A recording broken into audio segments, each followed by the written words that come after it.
magluluto na naman ako ng yung tawag na tinola. Pero ang tinola ko is with kikiam. Ito po yung minarinate kong manok in patis o soy sauce. Ito po yung nahalo kong sabaw, yung pinag-alasawa ng bigas. Ayan po siya. Ito naman po yung green leaves na ihalo ko, yung malunggay at ito yung dahon ng sili. Ayan.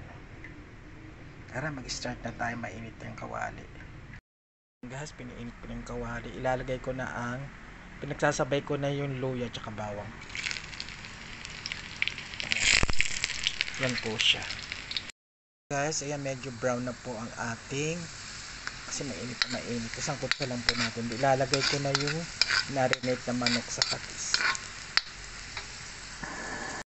Yan guys, nasangkot ko. Ini-stir fry ko, pinafry ko muna yung aking mamaya ibabaliktad ko naman siya bago ko lagyan ng yung pinag-alasawa ng bigas, tapos lalagay ko na yung work. Ayan po siya. Okay lang po natin, and then wag po natin kalimutan hinaan ng ating apoy. Ayan po siya. Ito pala yung choice cuts ang kinuha ko. So ayan guys, medyo na-brown na yung both sides niya. So ilalagay ko na yung tubig, yung pinag-alasawa ng bigas. Guys, nilagay ko na yung pinag-alasawa ng bigas. Naglalagay rin po ako ng paminta. Ang tinola ko pong manok, inilalagyan ko ng paminta. Hinulog ko na rin yung more cubes. Then hintayin lang natin siyang kumulo at maluto. Then ilalagay ko na rin yung siomai. Wait natin siyang kumulo.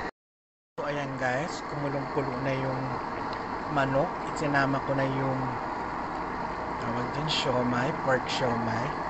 Hintayin lang natin silang maluto. Then ilalagay ko na yung gulay ko na talbos ng tawag dyan, talbos ng sili at yung dahon ng malunggay. Hindi na po ako naglalagay ng sayote or tawag dyan, papaya, kasi marami na siyang yung siomai, para at the same time nag-iiba yung lasa niya.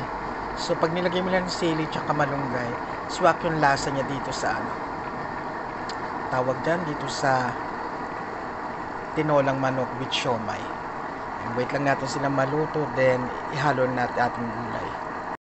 Nga pala guys, nag-add ako ng konting water, half cup ng water and half teaspoon ng brown sugar. Yan, tsaka ko nilagay itong gulay, tapos hindi ko na siya tinatakpan. Ayan, tingnan natin maluto ng konti yung nakalimutan ko rin bumili ng siling green, yung siling haba, pero okay na yan. Masarap na naman kasi yung timpla niya. Wait lang natin siya maluto ng konti, then kain na tayo.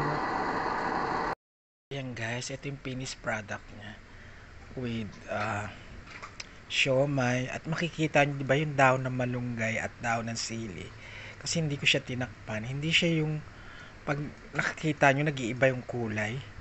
So ayan, pinatay ko na siya kasi sobrang init, maluluto na naman siya. Ayan, ang sarap po. Kain po tayo. Ito pala yung tanghalian ko sa oras na to. Today is almost 3:30 na. Makana ko alas 10, then 3:30.